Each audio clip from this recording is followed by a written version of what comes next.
Hello everyone. In this video, we will get introduced to Euclid's geometry. Many ancient civilizations developed rules of geometry and used them. But most of these rules were passed from teacher to pupil orally. But around 300 BCE, Euclid, a teacher of mathematics at Alexandria in Egypt, collected all known work and arranged them in treatises called Elements. He divided Elements in 13 chapters and thus started the study of geometry, also known as Euclid's geometry. In Euclid's geometry, a solid shape had three dimensions: length, breadth, and height. The boundaries of solid shape. So if this is a solid shape, the boundary is this face, this face, this face, behind and left and bottom. These are boundaries. So if you imagine a box, the walls of the box are boundaries. So these boundaries of solid shape were called surfaces. And surface was a two-dimensional shape. So this is a surface. We are taking the front boundary, that is called a surface, and this is a two-dimensional shape. It only has length and breadth. So the boundaries of this surface, if you see, this is one boundary, this is another boundary, this is another boundary, this is another boundary. So the surface is bound by these four line segments.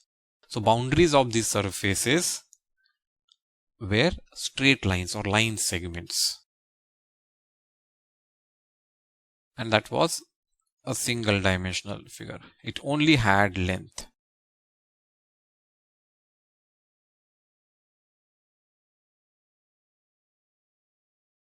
And this line, the end of this line is called points.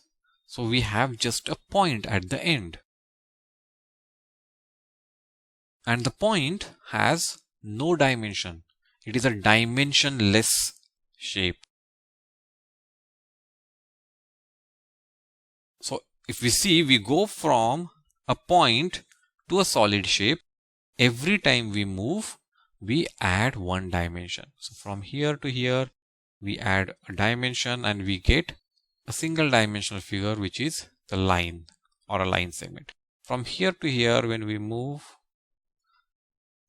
we add one more dimension and we get another figure, which is a two-dimensional figure called as surface.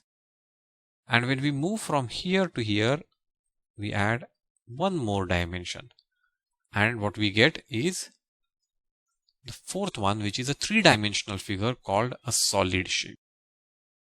So to define the solid shape, we must define what is surface. To define surface, we must know what is a line. And to define a line, we must know what is a point.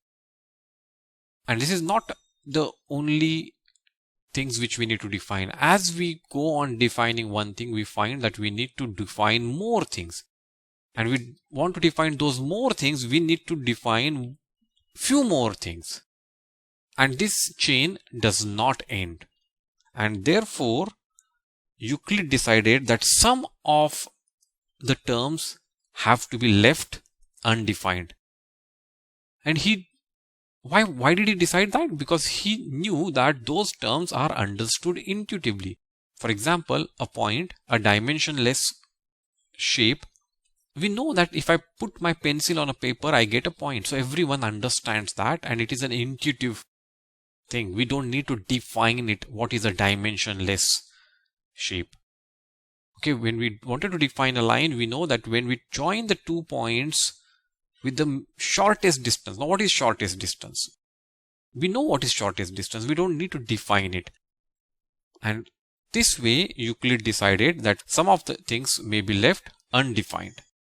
And that's how in geometry a point, a line, and a plane are left undefined. They are left to the users to understand. So we know what is a point, we know what is a line. A plane is a plane surface. So all the points which lie on this plane surface are called as they are lying on one plane. That is a plane. So if you see in a solid shape, we have this plane, there is another plane at 90 degrees, and there is another plane at 90 degrees to these two planes. So these are planar figures. Two-dimensional figures are planar figures in one plane. Three-dimensional figures have three planes. A line is the shortest distance between 2 points, and a point is a dimensionless figure. Now, exact definitions of these three things, point, line, and plane, are not given, but they are left to the understanding of the user. Euclid also assumed certain properties as obvious universal truths, and these were divided as postulates and axioms.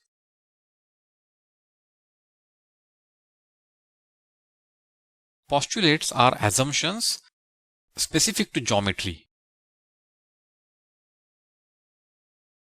whereas axioms are in general applied to mathematics. In our next video, we will look at 7 axioms of Euclid. I am sure you have liked the video. Hit the like button and leave your views in the comment section below. Do watch our other videos on this topic. Subscribe our channel and click the bell icon to get notifications whenever we upload new videos. You may also download the YouTube app at the link provided in the video description. Till we meet again, goodbye.